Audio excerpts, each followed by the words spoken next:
Hi there, I'm Kate McClellan, and I've been a professional wedding planner for over 20 years now. I started Planning Collective when I noticed that though most couples are super excited about getting engaged, they quickly feel overwhelmed and intimidated by the actual process of planning their weddings. If left unchecked, this can lead to massive burnout and the urge to scrap all your plans and just elope.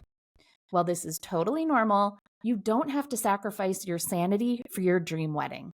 In the Wedding Planning Collective podcast, I'm going to share the processes, tips, and tools that all engaged couples like you need to feel confident, supported, and excited about your wedding plans again. Let's get started. Hey there, before we get to the episode, I have a quick question for you. Have you been unsuccessfully trying to shake that feeling that you're forgetting something when it comes to your wedding? You've got the Knot app and you've downloaded countless other planning checklists, but you just can't get rid of that sneaking suspicion that there's something you don't know yet. It's a very common feeling when it comes to wedding planning. So much so that I decided to put together a free resource to help get rid of what I call FOWO, the fear of wedding oversight. Yes, it does include that 12-month task checklist, but that's just the start.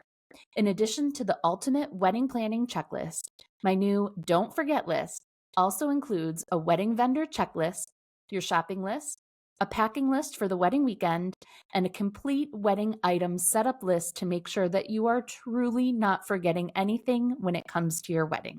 And you heard me right, this list is free for you to grab right now. Just head over to planningcollective.com/forgetting and it's all yours. That's planningcollective.com/FORGETTING and let's get rid of that FOWO together. All right, let's get on to the episode. Hey guys, Kate here. Welcome back to another episode of the Wedding Planning Collective podcast. Engagement season is just around the corner. I can't even believe it. So, today's episode is for those that are thinking of popping the question in the next few months. If you are the one hoping for a ring soon, you can go ahead and forward this episode link on to someone who might need some extra tips or help, or maybe just play it in the background while you're making dinner together. I hope it helps. Today, we're talking about 10 steps to a perfect proposal. Let's get right into it. First, make sure the timing is right. Now, this step has a couple of different meanings. Most importantly, have you both discussed being ready for marriage? Well, you may know you found the right person. That doesn't necessarily mean that they're ready for the next big step. Make sure you've had that conversation together to ensure that you are both on the same page before moving on to the next steps. The second meaning for this is that you want to make sure that the timing of the actual proposal is right. Generally speaking, you don't want to overshadow anyone else's important day. So, unless you already know that they're game for it, maybe you don't propose at another wedding or other big celebration. Talk to your fiance's parents. While the tradition of asking for the father's permission is definitely old school, the gesture is still really important to some families. You'll likely know whether this is something that your future in laws will find important or not, but if you're unsure, I would recommend you take the step before asking the big question. You don't have to look at it as asking for permission, but more asking for their blessing or simply letting them know that you intend to propose. Just including them in on the process is going to go a long way, and you may also need someone in the know to help you pull off the surprise. Be ready with the ring. Even if it's a temporary one, if you don't feel comfortable making such a big purchase as an engagement ring without your partner's input, you can purchase a placeholder ring that can be exchanged if needed afterwards. Make sure to ask about return policies before you purchase, though. Most jewelers will have options for you as long as they're not customized. And you'll likely have shaky hands going into the big moment, so ensure that you have a safe spot to tuck the ring away. If you're worried about the shape of a ring box giving away the surprise, make sure to check out theboxsocks.com for a great way to keep it a secret. Know your audience/slash future fiance. This step is very important. It's really easy to get caught up in other people's proposal stories and feel like you maybe need to top it or do something extreme. But if your partner hates being the center of attention, putting them in a big jumbotron at a game is probably not going to be the best route to go. Now, maybe your partner is someone that expects something very elaborate, like a public proposal. But if they hate being the center of attention, putting them up on a jumbotron at a game is probably not the best route to go. When planning out how you want to ask the big question, think about what kind of moment would be special to them, not what might make the best story. If they love the spotlight or a great Instagrammable moment, then go big and make it photo worthy. If you're homebodies and prefer to keep to yourselves, a romantic moment at home or a dinner for just the two of you might be your best option.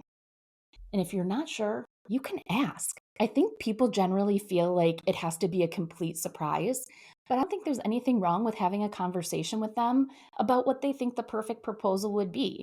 If you don't want to be the one to ask directly, recruit one of their friends to try and get some info out of them.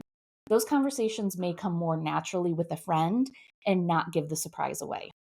Next up, hire a photographer. And if that's not in the budget, have a friend capture the moment. It's such a special moment. Having images or a video to watch back will be something you're definitely going to be grateful for. And if you're planning on a fully private moment with just the two of you, you can set up your phone to record the moment to watch back later. If you are having pictures taken, make sure your plan for the proposal includes a reason why your partner would get dressed up. If hair and makeup and nails are important to your future fiance, chances are they're going to be really bummed if you propose when they aren't ready for it. So try to think of something that feels normal for your routine. The benefit of engagement season falling over the holidays is that there are many great opportunities for a reason to dress up. Generally speaking, the less people that know, the better. Now, I know we've already discussed getting family and friends involved beforehand, but be selective about how and when you ask people to be involved. Of course, if you're worried that they can't keep a secret, you should avoid telling them or getting them involved. Ultimately, though, well, a surprise proposal is usually preferred, even if your partner knows the moment is coming, that won't make it any less special for them. Next up, practice what you want to say and do ahead of time. The words said in the proposal tend to be overshadowed by the setup of the actual event, but it's actually one of the most important components of the proposal. Make sure to put lots of thought into what you want to say. Ideally, it will be more than just a quick, "Will you marry me?"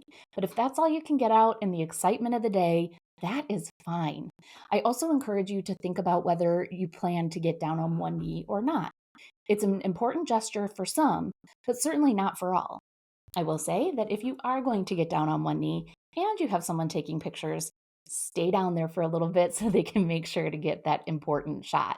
I see it happen quite often that, again, in the excitement of the moment, you stand up too quickly and it's difficult to get that picture. Next up, celebrate. Think about what you plan to do right after the big moment. If you're at home, have a bottle of champagne ready to pop while you're calling all your friends and family. If you'll be out for the night, let the restaurant or bar know of your plans when you make the reservation so they can be ready to celebrate with you. If you're planning on having family and friends involved, they can be waiting at a restaurant or someone's home to celebrate with you after the big moment. And finally, bring in a professional planner and florist to help you pull it off, especially if you want to go big. Having event pros that can help set everything up and make sure everything is ready to go will make things so much easier for you. You can really just focus on what you're going to say rather than the logistical elements of the day. You don't want to have to be worried about lighting candles or cueing musicians. So it will be a big help if you can have a planner on board with you.